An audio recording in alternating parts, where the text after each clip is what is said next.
पार्वती अपने तप को पूर्ण होते देख घर लौट आई और अपने माता पिता से सारा वृतांत कह सुनाया। अपनी दुलारी पुत्री की कठोर तपस्या को फलीभूत होता देखकर माता पिता के आनंद का ठिकाना नहीं रहा।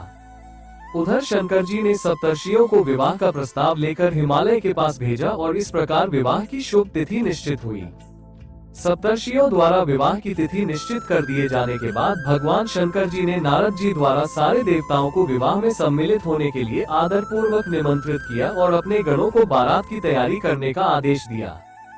उनके इस आदेश से अत्यंत प्रसन्न होकर गणेश्वर शंखकर्ण, केकराक्ष, विकृत, विशाख, विकृतानन, दुंदुभ, कपाल, कुंडक, काकपादोदर, मधुपिंग, प्रमथ, वीरभद्र आदि गणों के अध्यक्ष अपने अपने गणों को साथ लेकर चल पड़े। नंदी, क्षेत्रपाला, भैरव आदि गणराज भी कोटि कोटि गणों के साथ निकल पड़े। ये सभी 3 नेत्रों वाले थे। सबके मस्तक पर चंद्रमा और गले में नीले चिन्ह थे। सभी ने रुद्राक्ष के आभूषण पहन रखे थे। सभी के शरीर पर उत्तम भस्म पुती हुई थी। इन गणों के साथ शंकर जी के भूतों, प्रेतों, पिशाचों की सेना भी आकर सम्मिलित हो गई। इनमें डाकनी, शाकिनी, यातुधान, वेताल, ब्रह्मराक्षस आदि भी शामिल थे।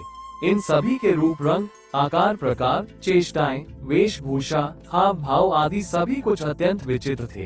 किसी के मुख ही नहीं था और किसी के बहुत से मुख थे। कोई बिना हाथ पैर के ही था तो कोई बहुत से हाथ पैरों वाला था। किसी के बहुत सी आंखें थी और किसी के पास एक भी आंख नहीं थी। किसी का मुख गधे की तरह, किसी का सियार की तरह, किसी का कुत्ते की तरह था। उन सब ने अपने अंगों में ताजा खून लगा रखा था। कोई अत्यंत पवित्र और कोई अत्यंत पवित्र और कोई अत्यंत विभत्स तथा अपवित्र गणवेश धारण किए हुए था।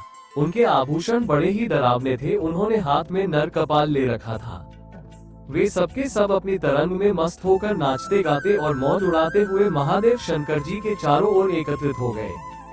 चंडी देवी बड़ी प्रसन्नता के साथ उत्सव मनाती हुई भगवान रुद्रदेव की बहन बनकर वहां आ पहुंची।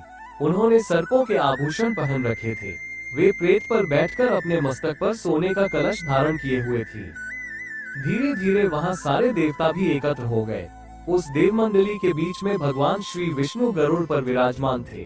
पितामह ब्रह्मा जी भी उनके पास में मूर्तिमान वेदों, शास्त्रों, पुराणों, आगमों, संका महासिद्धों, प्रजापतियों, पुत्रों तथा कई परिजनों के साथ उपस्थित थे। देवराज इंद्र भी कई आभूषण पहन अपने ऐरावत गज पर बैठ वहां पहुंचे थे।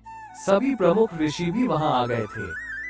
तुम्बुरु, नारद, हाहा और हूहू आदि श्रेष्ठ गंधर्व तथा किन्नर भी शिव जी की बारात की शोभा बढ़ाने के लिए वहां पहुंच गए थे। इनके साथ ही सभी जगन माताएं, देवकन्याएं, देवियां तथा पवित्र देवांगनाएं भी वहां आ गई थी। इन सभी के वहां मिलने के बाद भगवान शंकर जी अपने स्फुटिक जैसे उज्ज्वल सुंदर वृषभ पर सवार हुए।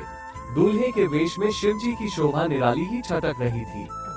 इस दिव्य और विचित्र बारात के प्रस्थान के समय डमरुओं की डम डम, शंखों के गंभीर नाद, ऋषियों महर्षियों के मंत्रोच्चार, यक्षों, किन्नरों, गंधों के सरस गायन और देवांगनाओं के मनमोहक नृत्य और मंगल गीतों की गूंज से तीनों लोग परिव्याप्त हो उठे। उधर हिमालय ने विवाह के लिए बड़ी धूमधाम से तैयारियां की और शुभ लग्न में शिव जी की बारात हिमालय के द्वार पर आ लगी। पहले तो शिव जी का विकट रूप तथा उनकी भूत प्रेतों की सेना को देखकर मैना बहुत डर गई और उन्हें अपनी कन्या का पानी ग्रहण कराने में आनाकानी करने लगी। पीछे से जब उन्होंने शंकर जी का करोड़ों कामदेवों को लजाने वाला 16 वर्ष की अवस्था का परम लावण्यमय रूप देखा तो वे देह गेह की सुधि भूल गई और शंकर पर अपनी कन्या के साथ ही साथ अपनी आत्मा को भी न्योछावर कर दिया। हर गौरी का विवाह आनंद पूर्वक संपन्न हुआ। हिमाचल ने कन्यादान दिया। विष्णु भगवान तथा अन्यान्य देव और देव रमणियों ने नाना प्रकार के उपहार भेंट किए। ब्रह्मा जी ने वेदोक्त रीति से विवाह करवाया। सब लोग अमित उत्साह से भरे अपने अपने स्थानों को लौट गए।